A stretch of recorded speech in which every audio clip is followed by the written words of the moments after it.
Voilà, donc, bonjour et bienvenue à tous. En introduction ou en complément de cette conférence, donc je vous renvoie à la conférence de Marion Sigaud sur les corporations qu'elle a publiée sur YouTube. Parce qu'il est bien de connaître ce qui s'est fait de bien dans le passé. En ce qui me concerne aujourd'hui, je vais me baser sur un travail paru dans la revue Verbe qui fait suite à ce que nous avions déjà vu les réunions précédentes, qui étaient toujours dans la revue Verbe. Donc on avait vu le salarié, le juste salaire, vous vous rappelez, l'entreprise, etc. Maintenant, on voit des problèmes du travail dans les entreprises au niveau national, avec les principes, le regard d'aujourd'hui. Donc la revue Verbe de la Cité catholique, je vous rappelle, elle a été publiée dans les années 60. Donc c'est quand même assez récent. Et leur regard est un regard moderne. Donc si toute science a besoin pour s'exprimer d'un vocabulaire rigoureux, au chapitre de l'économie, l'emploi de ce vocabulaire ne va pas sans danger. Les mots ici ont été victimes de disputes des hommes, le mot en particulier de corporatisme. Aujourd'hui, si vous utilisez le mot corporatisme, vous l'avez entendu déjà? Non, ça vous dit quelque chose? Oui. On l'utilise dans les flashs d'information, dans les débats télévisés ou radiophoniques, pour stigmatiser des réflexes de protection, par exemple la SNCF ou les fonctionnaires qui veulent défendre leurs droits, on les accuse de corporatisme. Donc c'est un détournement du mot. Et il va nous falloir, nous, redéfinir ce que c'est que le corporatisme tel que l'Église l'entend. Pour un catholique, il y a des textes qui devraient préserver du vertige de telles campagnes de diffamation. Bien sûr, il s'agit des enseignements de Léon XIII, de Pie XI et de Pie XII. C'est le 20 avril 1884, dans sa lettre Humanum Genus, donc contre la franc-maçonnerie, que Léon XIII préconisait la constitution des corporations ouvrières, parce que la destruction des corporations à la Révolution, c'est l'œuvre des loges maçonniques. Donc pour lutter contre la franc-maçonnerie efficacement, il faut reconstruire les corporations. Et au-delà, après de la franc-maçonnerie, on a les réseaux communistes.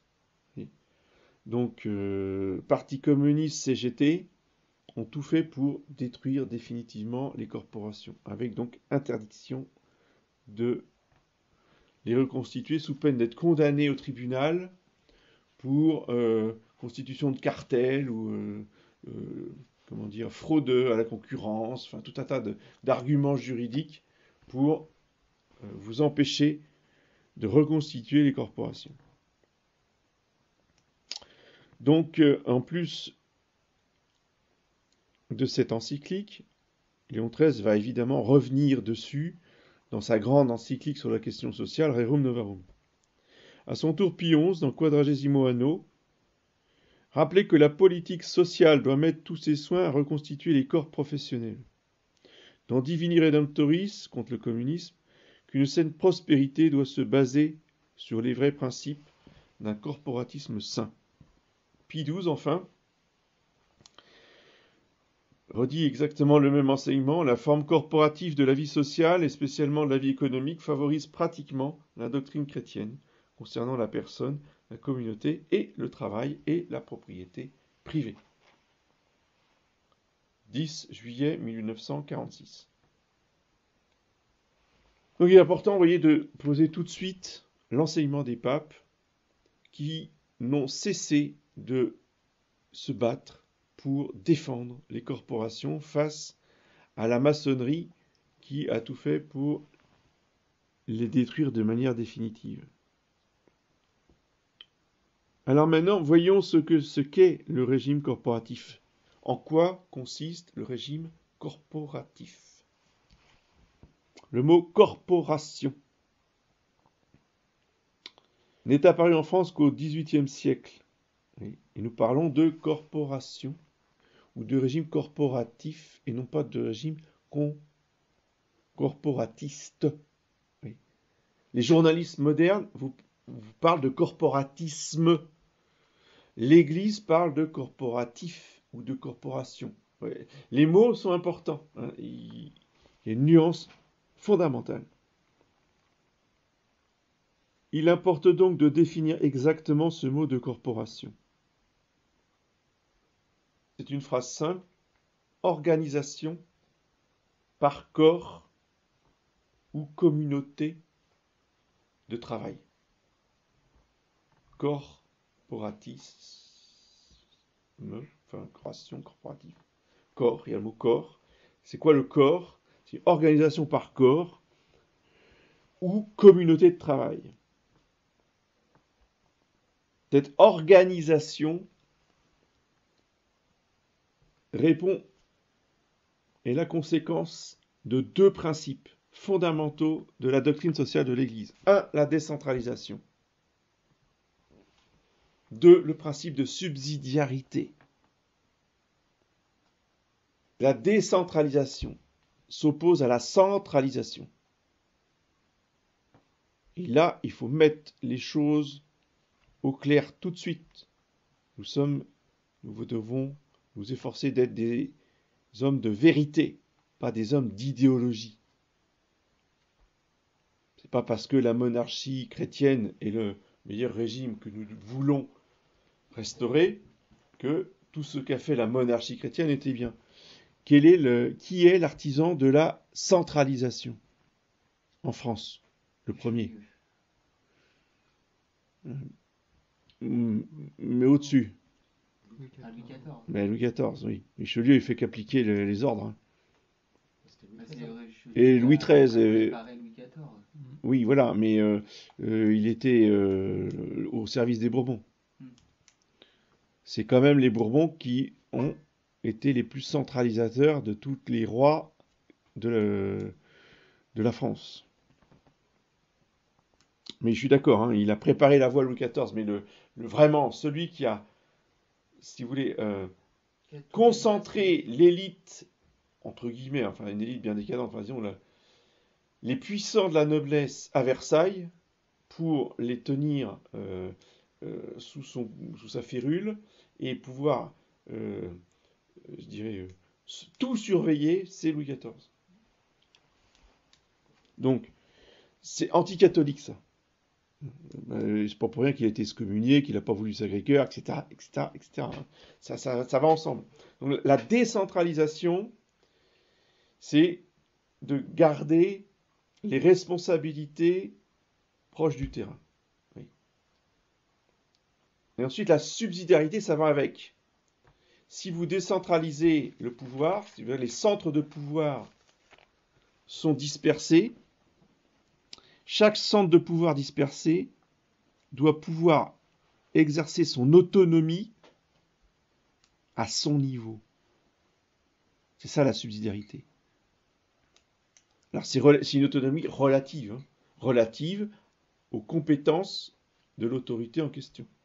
Mais il est normal qu'une autorité municipale ait une autonomie par rapport à la gestion de ses administrés. C'est-à-dire la gestion directe. Oui. Aujourd'hui, un maire, quand il publie un décret municipal, si cela ne plaît pas à M. Macron ou au préfet, le préfet casse le lendemain le décret municipal et le maire n'a rien à dire. Donc ça, c'est la centralisation républicaine antichrétienne.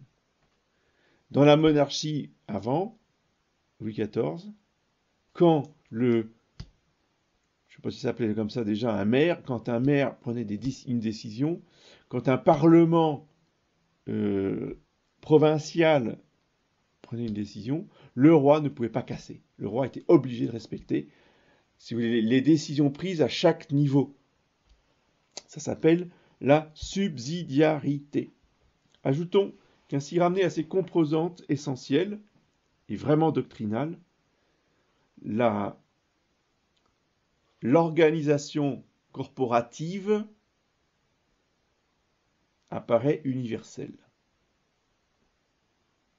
Sans doute, certains diront qu'elle est trop ancienne pour convenir aux problèmes de la vie aujourd'hui. Eh bien, c'est faux. Les institutions, quant à leur forme ancienne, oui. Évidemment qu'il faut moderniser les circonstances extérieures, le mode de fonctionnement. Il faut s'adapter à la vie moderne, d'accord. Mais quant à l'esprit et aux principes, ceux-ci sont universels dans le temps comme dans l'espace. Ils correspondent à la nature humaine. C'est ce que l'Église appelle l'ordre naturel.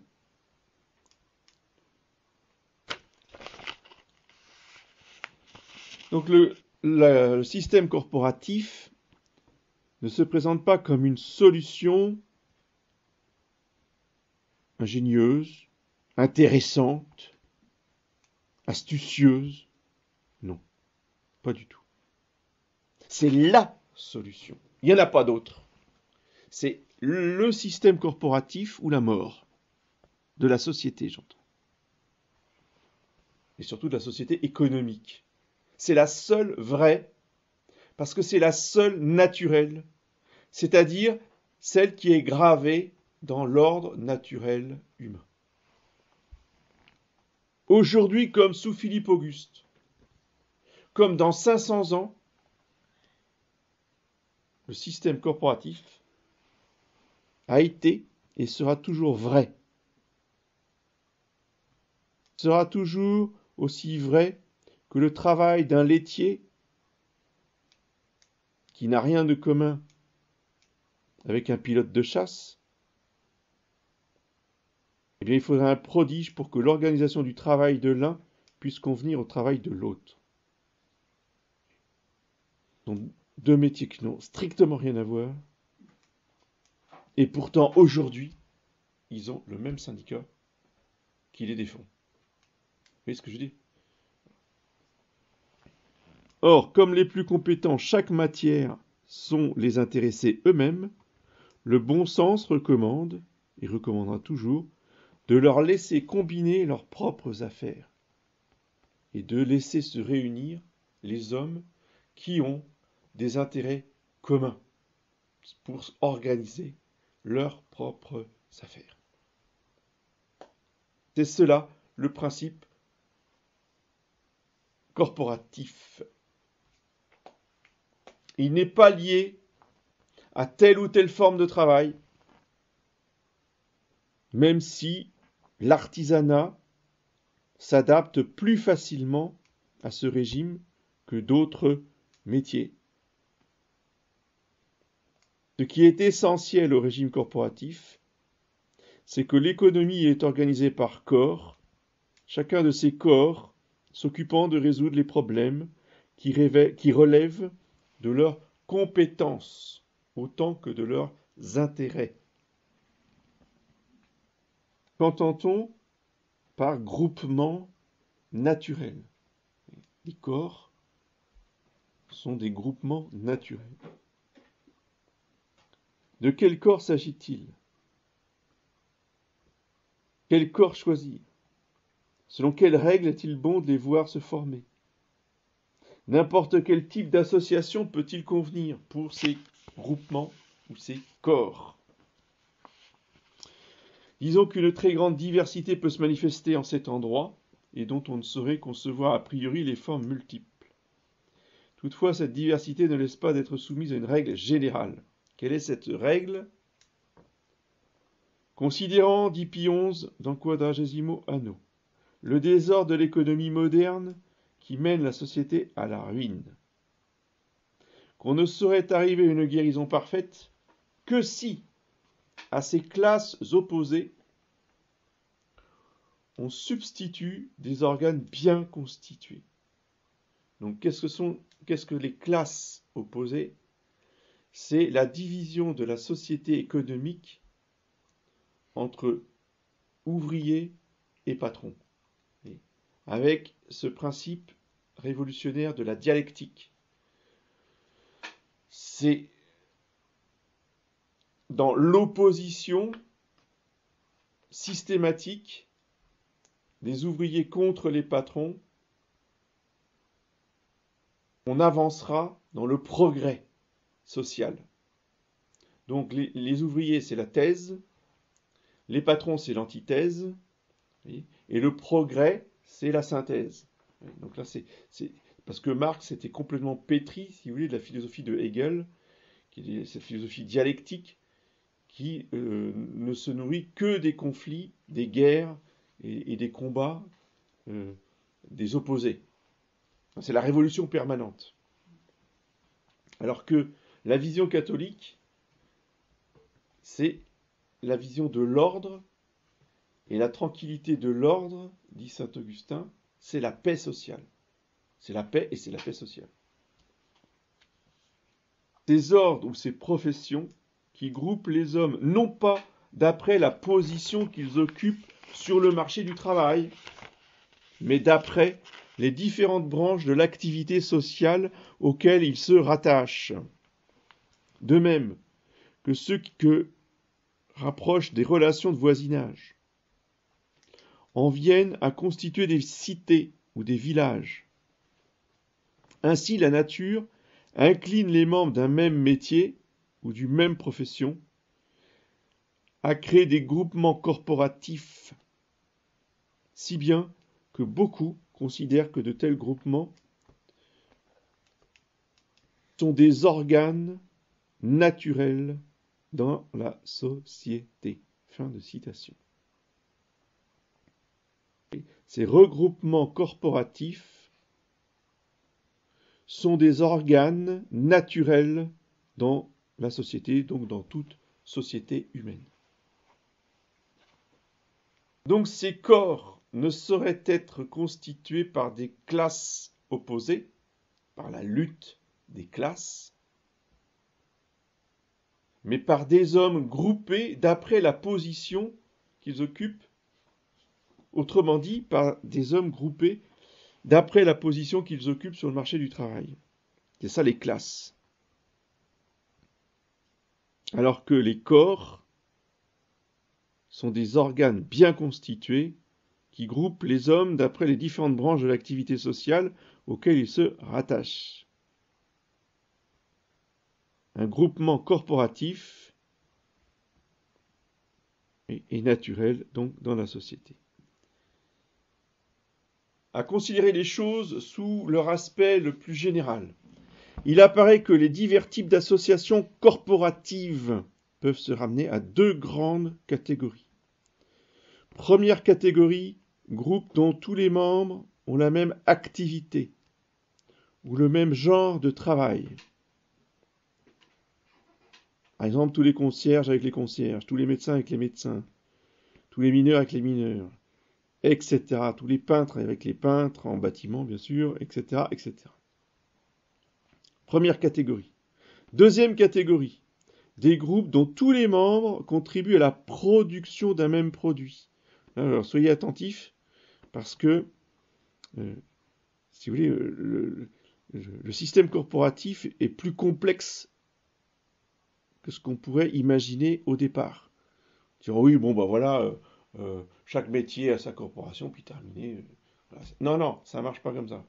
La société moderne est beaucoup plus complexe que la société du Moyen-Âge, et donc le système corporatif, si vous voulez, s'entremêle ou s'entrecroise à trois niveaux.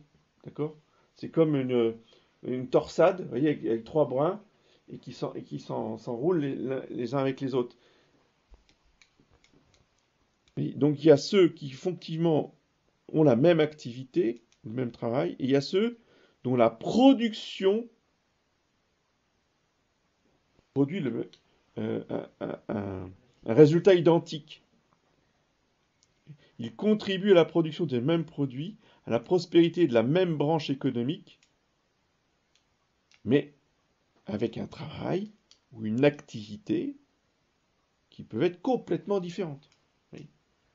Vous avez, je sais pas moi, vous avez des mécaniciens, vous avez des peintres, vous avez, je sais pas moi, des ingénieurs, vous avez des électriciens. Tout ça, c'est des métiers différents, mais qui vont tous se retrouver, par exemple, dans l'aéronautique, parce qu'ils vont tous travailler à faire des avions. Voilà, c'est ça que ça veut dire. Si l'on prend le mot métier dans son sens le plus large, on peut dire que dans la première catégorie, les gens sont groupés par métier, par corps de métier. Et ça, c'est très important, vous voyez. Et il faut tenir tous les trois bouts de la chaîne, si je puis dire, ou les trois brins de la tresse. Hein. Donc le premier, c'est le métier, ou donc métier pour les métiers, je dirais, manuels, techniques, technologiques, ou ordre pour les métiers libéraux. On parle d'ordre des médecins, on parle d'ordre des avocats, et, etc. Donc ça, c'est les professions libérales. C'est la même chose. Hein. Le métier ou l'ordre pour les libéraux, ou les métiers pour les artisans, c'est pareil, c'est la même idée. Dans la deuxième catégorie, nous avons les groupes dont tous les membres contribuent à la même production, le métier de chacun pouvant être fort divers. Dans cette catégorie, nous avons ces deux divisions, soit au niveau de l'entreprise, de l'usine, de l'atelier, de la fabrique, du magasin, peu importe, soit au niveau de la profession elle-même. Vous me suivez? Donc, regroupement, soit du côté de l'entreprise, soit du côté de la profession. Et on a les trois bouts dont je vous ai parlé. Le premier, le métier, le deuxième, l'entreprise, le troisième, la profession. C'est trois choses différentes, et c'est trois niveaux différents, et un même ouvrier, un même cadre, un même patron pourra faire partie des trois catégories. Oui. Donc, vous voyez que c'est pas aussi simple que simplement une corporation par métier. Non. La vie économique moderne veut qu'on joue sur ces trois faces du même, de la même réalité. La profession, qu'est-ce que la profession? Elle met en jeu un ensemble de techniques et de métiers, plus ou moins variés, en vue de remplir un même but, de satisfaire un même besoin. Les entreprises intéressées au même genre de fabrication ou au même genre de commerce exercent la même profession. Donc dans chacun de ces groupes, les entreprises ont la même position économique vis-à-vis d'une part des fournisseurs et vis-à-vis des clients d'autre part. Donc en fait, par rapport au métier, la profession a pour critère l'axe économique. Oui. Tandis que le métier a pour critère la compétence personnelle. C'est deux choses différentes. Et donc, une multitude d'entreprises peuvent appartenir à la même profession, évidemment. Elles seront peut-être, évidemment, situées dans des régions physiques différentes. Elles auront des spécialités différentes, mais dans un système corporatif, elles ne seront pas concurrentes. Vous voyez ? C'est-à-dire que dans le système libéral, les entreprises sont des concurrentes. Et donc c'est le plus malin, le plus tordu, qui peut éliminer tous les autres, qui gagne. Vous voyez ? C'est un peu ça, c'est la loi de la jungle. Alors après, vous avez les libéraux purs et durs, c'est ça.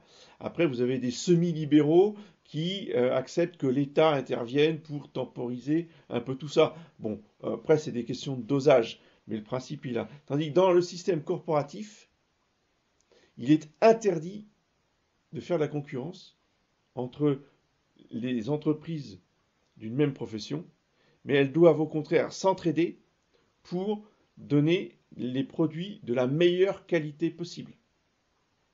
Et elles sont même sanctionnées si la qualité n'est pas bonne. Vous voyez ?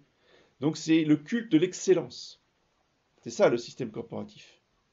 C'est pas de vendre le plus possible, de faire le plus de profit possible sur le dos des clients. Vous voyez ? C'est ça, la vie économique moderne, c'est ça. Hein.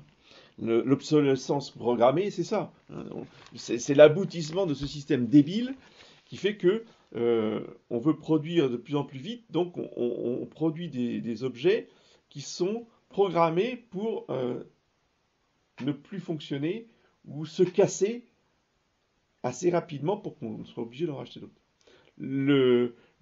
La corporation va produire des choses quasiment qui peuvent durer plusieurs générations. Et c'était ce que je vous dis là, ça date pas de 2 siècles, ça date pas d'avant la Révolution. Hein.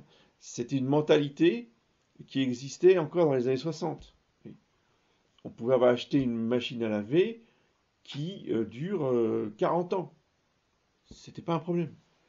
Bon, il fallait peut-être faire évidemment changer quelques pièces à cause de l'usure, mais la machine, elle fonctionnait très bien. Et il y avait beaucoup de choses comme ça. On a complètement quitté cette mentalité de l'excellence. Et cette façon de faire dont je vous parle des années 60, là, c'était des restes, des reliquats, voyez, des corporations qui n'existaient déjà plus depuis longtemps. Mais dans la mentalité des industriels, il y avait en France, il y avait encore ce souci de la qualité, voyez, qui a évidemment été emporté après complètement. Alors récapitulons. Corps de métier ou ordre. Corps d'entreprise, corps de professionnel. Tels sont les différents types de bases de toute organisation corporative. Donc ces corps élémentaires que je viens de citer sont les cellules initiales primaires de la société. Ce sont de véritables corps simples et aussi des corps naturels. Quel que soit le détail pratique, les formes administratives, quelles que soient leurs caractéristiques secondaires, on découvrira toujours la réalité que nous venons de décrire. Il existera toujours des gens d'un même métier. Il existera toujours des entreprises, ateliers, usines, magasins où des gens de métiers, peut-être différents, travailleront dans un même but. Il sera toujours vrai que la production d'un même produit, la prospérité d'une même branche économique sont un élément d'union pour tous ceux dont le travail contribue à cette production, à cette prospérité. Et cela quel que soit leur métier. Nous sommes donc bien ici en présence de ce que Pillons appelait des organes naturels dans la société.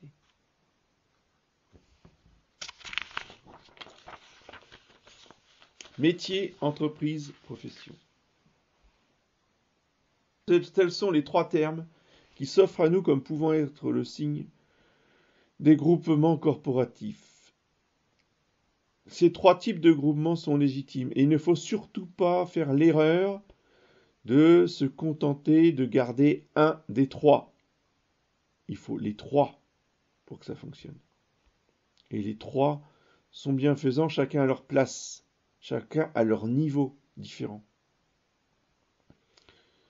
Voyons d'abord l'entreprise. C'est au sein de l'entreprise que collaborent en vue d'un résultat commun les hommes de métiers différents, dont la convergence des techniques et des connaissances permet l'œuvre de production.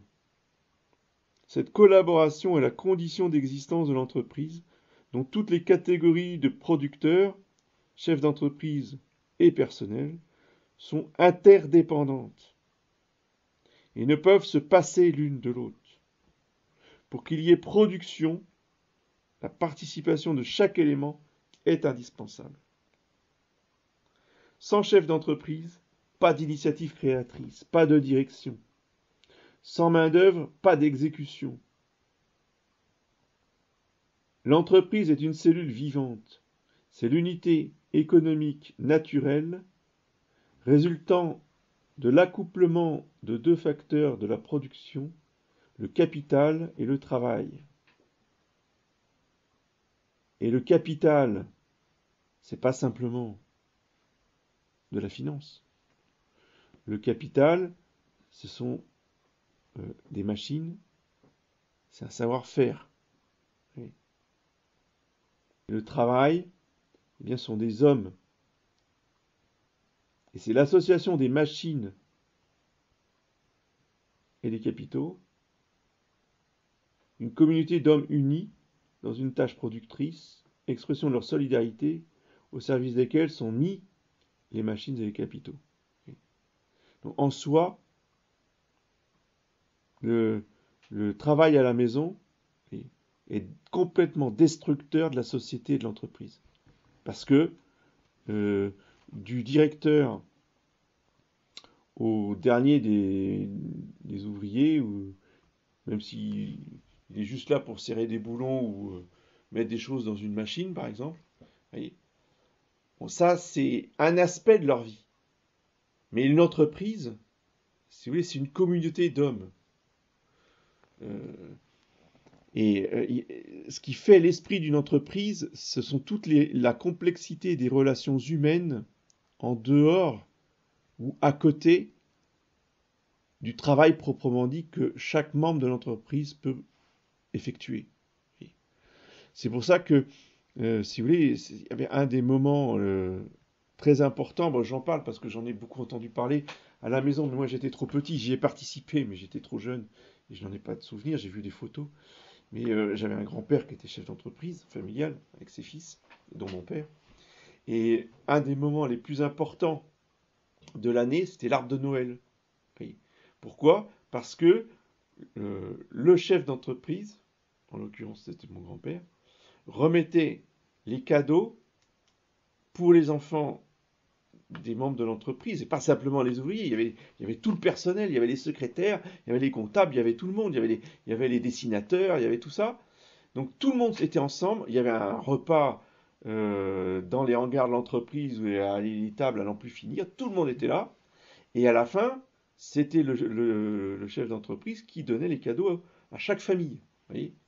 Bien, ça, si vous voulez, c'est une journée toute simple, mais ça vous change une ambiance. Et par contre, ce que j'ai connu, c'était la secrétaire de mon grand-père. Quand elle était en retraite, elle ne travaillait plus. Moi, je me rappelle d'elle. Il fallait voir comment elle parlait de mon grand-père. C'était quelqu'un de extraordinaire. Alors que bon, il avait plein de défauts, le grand-père. Mais n'empêche que, vous voyez, cette façon de faire avec les membres de son entreprise, ça mettait une ambiance extraordinaire. C'est ça une entreprise. Plus que simplement une tâche à accomplir. Le but de l'entreprise étant de satisfaire un besoin économique et d'assurer la subsistance de la famille ouvrière, tous les membres de l'entreprise ont entre eux un intérêt commun, la bonne marche de l'entreprise, condition de sa prospérité. L'ouvrier ne peut toucher une rémunération suffisante que si l'entreprise est capable de la lui donner, par conséquent, si elle est prospère. Avant de répartir des biens, il faut s'entendre pour les produire dans les meilleures conditions possibles. Cette position de solidarité, c'est le fondement de la collaboration de tous les divers éléments de la production. Et cette solidarité à l'intérieur de l'entreprise est fondamentale. Donc, le jour où mon grand-père a eu la bêtise, avec un B majuscule, d'introduire dans sa propre entreprise les syndicats, c'était fini. Pourquoi? Mais parce que la solidarité, elle n'était plus là. C'était plus la solidarité, c'était la guerre contre le patron. Ah bah oui, mais et après, il n'avait plus que ses yeux pour pleurer, parce qu'une fois que vous avez introduit les syndicats, vous ne pouvez plus les chasser. Donc il faut recréer, si on veut recréer une société chrétienne, il faut recréer une ambiance d'entreprise, un esprit d'entreprise. Une solidarité collective. Et c'est cela qui constitue le soubassement de toute organisation professionnelle. Donc, premier niveau, le métier. Deuxième niveau, l'entreprise. Et troisième niveau, la profession. La profession fait concourir des éléments de compétences différentes en vue d'une activité économique définie. Ce qui caractérise la profession, ce n'est pas la capacité technique ou la fonction sociale, être chef d'entreprise, artisan, ingénieur, employé, ouvrier. Mais c'est le produit ou bien le service, parce que c'est pas forcément des produits, ça peut être aussi des services rendus, en vue duquel cette fonction est exercée et dont la fabrication, la vente ou la prestation crée justement la solidarité des producteurs. Dans certains cas, les entreprises exerçant une même profession ont une activité identique, mais dans d'autres cas, il est nécessaire de subdiviser la profession en un certain nombre de spécialités professionnelles. Mais par exemple, pour l'automobile, je ne sais pas pourquoi je prends ces exemples-là, mais c'est marqué, hein, je sais pas moi. Pour l'automobile, vous voyez, la profession automobile, vous avez les garages de réparation, vous avez les garages de vente de voitures neuves et d'occasion, vous avez les centres de distribution, enfin de vente de pièces détachées, etc., etc. Mais tout ça, toutes ces entreprises différentes, vous voyez, font partie de la même profession et travaillent dans le même but économique. La spécialité de production ou de vente constitue l'entité économique élémentaire réunissant les entreprises qui exercent une activité identique, c'est-à-dire qui utilisent les mêmes matières premières, qui emploient les mêmes techniques et sont directement concurrentes entre elles, en soi. Et c'est justement pour régler cette concurrence, enfin il y a une concurrence naturelle, et si vous voulez, qui va être justement corrigée et temporisée et optimisée par la corporation, au lieu de s'entre-détruire entre elles. La spécialité apparaît ainsi comme un ensemble d'intérêts économiques homogènes. Vous voyez ? Organisation, corps, corporation, homogénéité, solidarité. C'est un tout qui est paisible, hiérarchisé, organisé, chaque chose à sa place, pour le bien commun de tout le monde du travail. Pas simplement de l'entreprise, pas simplement même de la profession, mais au-delà de ça, de toute la société, de tout l'État, vous voyez, de la nation qui vit en paix et en prospérité. Le métier est souvent confondu avec la profession. Cependant, il en diffère, puisque la profession fait parfois appel à plusieurs métiers. Oui. La différence. Le métier est caractérisé par le travail ou la série de travaux dans lesquels l'habileté manuelle où l'art et la connaissance des propriétés de la matière en usage jouent le rôle principal. Habileté manuelle pour les travaux manuels, pour les professions, enfin pour les métiers manuels, ou bien l'art et la connaissance des propriétés, oui, pour les professions libérales, pour les médecins, etc. Il suppose une série de procédés techniques et méthodiques que l'homme du métier doit posséder afin de pouvoir exécuter, attention le mot, une œuvre complète. Ça, c'est le mot magique. Une œuvre complète.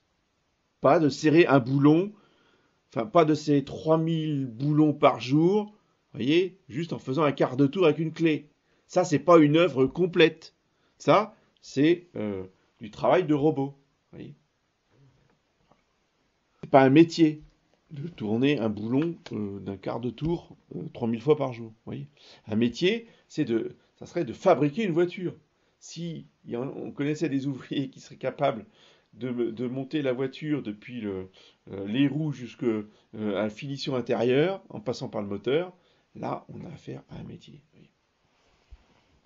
C'est cette habileté et connaissance des procédés qui constituent la possession du métier. Le métier correspond à un titre, à une compétence. Exemple, médecin, ingénieur, comptable, écrivain, mécanicien, tisserand, etc. Remarquons d'autre part que le métier ne se limite pas au cas d'une profession. Le métier de mécanicien peut s'exercer dans la métallurgie, dans la construction mécanique, dans la réparation des voitures, dans le textile.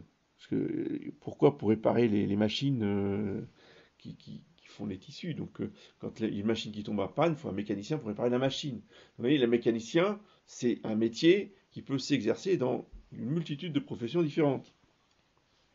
Qu'il puisse y avoir divers échelons dans le métier, c'est évident. Le corps de métier devra donc grouper tous ses membres, quel que soit leur grade. C'est par le métier, dans le métier, que peut et doit être ordonné, contrôlé, sanctionné le passage de l'échelon inférieur à l'échelon supérieur.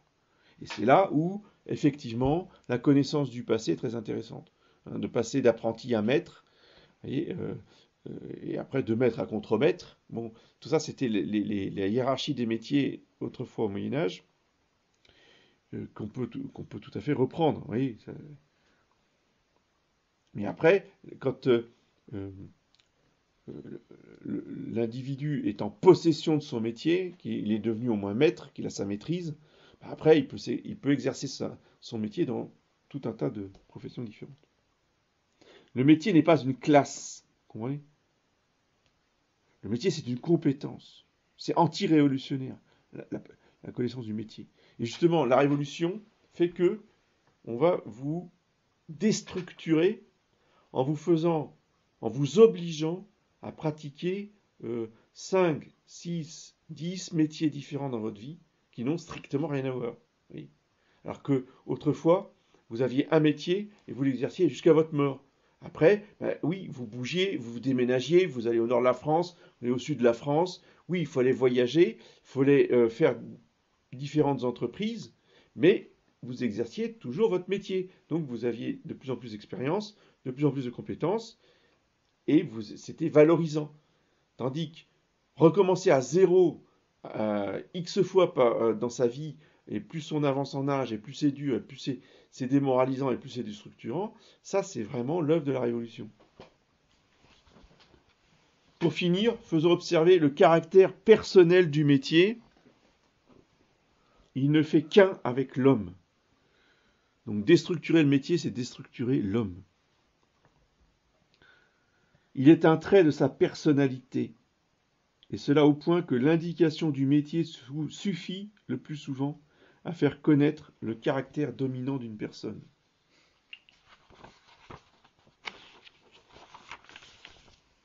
Répétons que les avantages respectifs de ces trois corps différents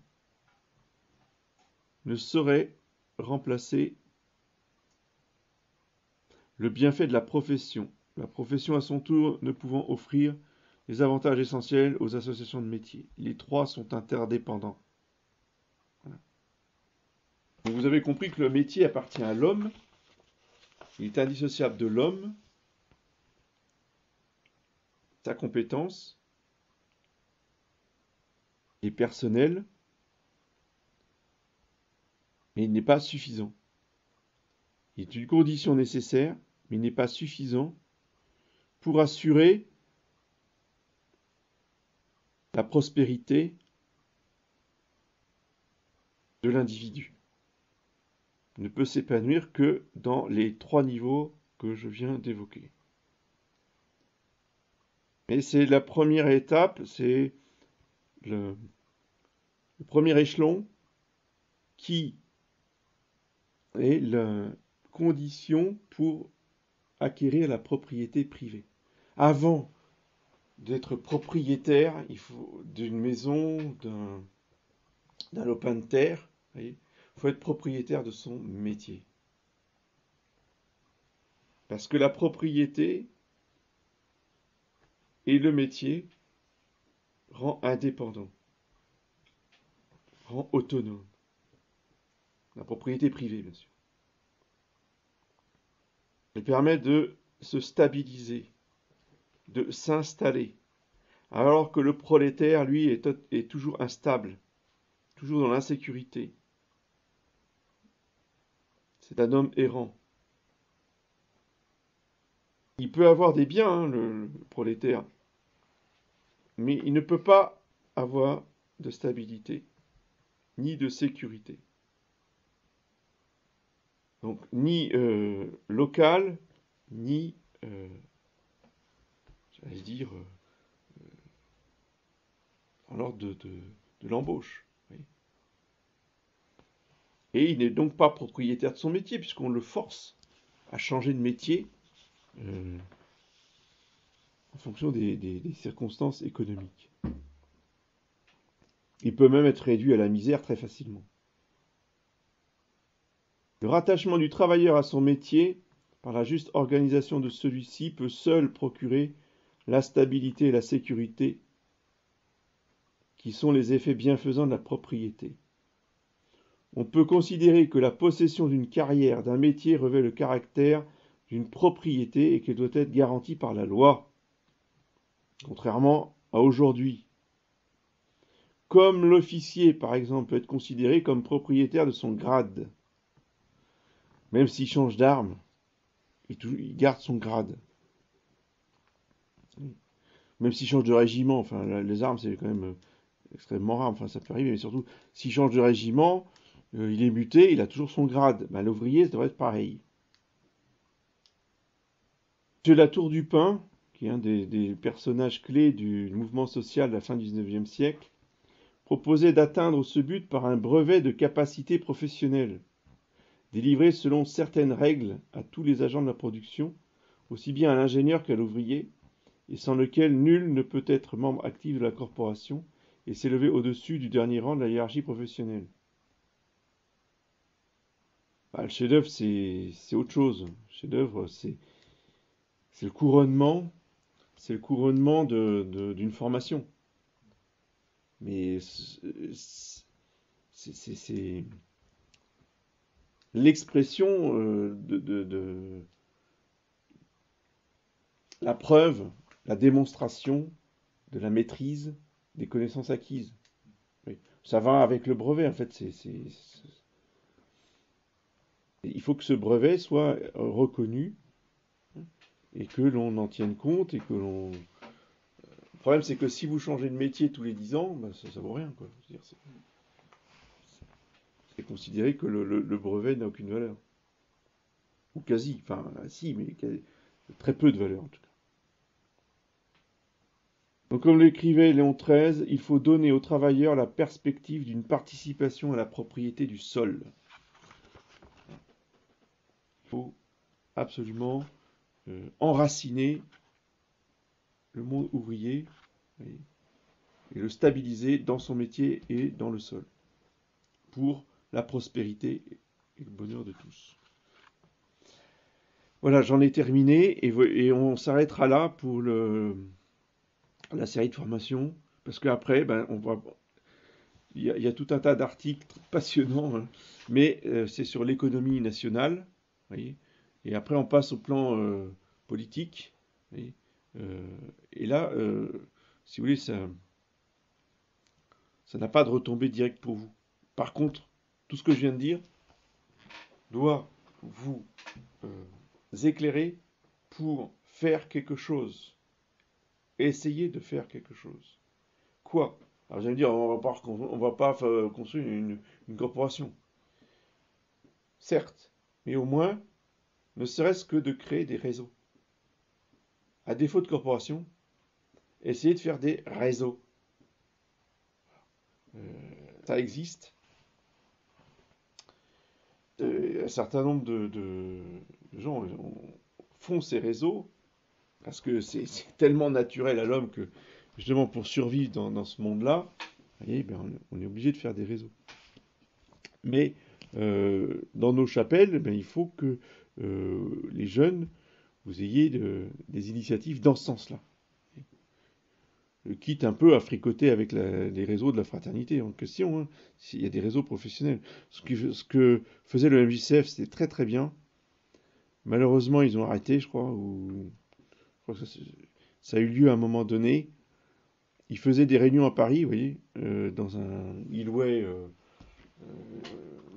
comment dire, une salle des congrès, mais beaucoup plus petit, mais ce genre-là, des salles municipales, c'est des grandes salles municipales. Et là, bon, c'est vrai qu'il faut être un certain nombre pour ça, mais on peut commencer plus petit déjà dans le principe.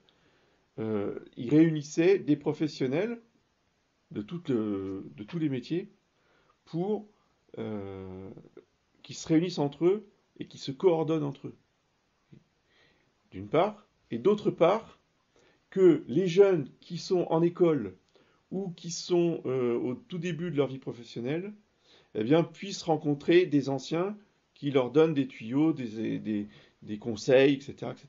Oui, alors ça, ce genre de manifestations, de réunions, c'est des choses qui sont tout à fait réalisables et que vous pouvez faire à votre niveau. Changer l'économie nationale, on arrête tout de suite. Ça, c'est pas possible. Par contre, déjà, commençons par créer des réseaux professionnels. Ça, oui. Professionnels. Ça, oui. Professionnels. Ça, oui. Professionnels. Ça, oui. Professionnels. Ça, oui. Professionnels. Ça, oui.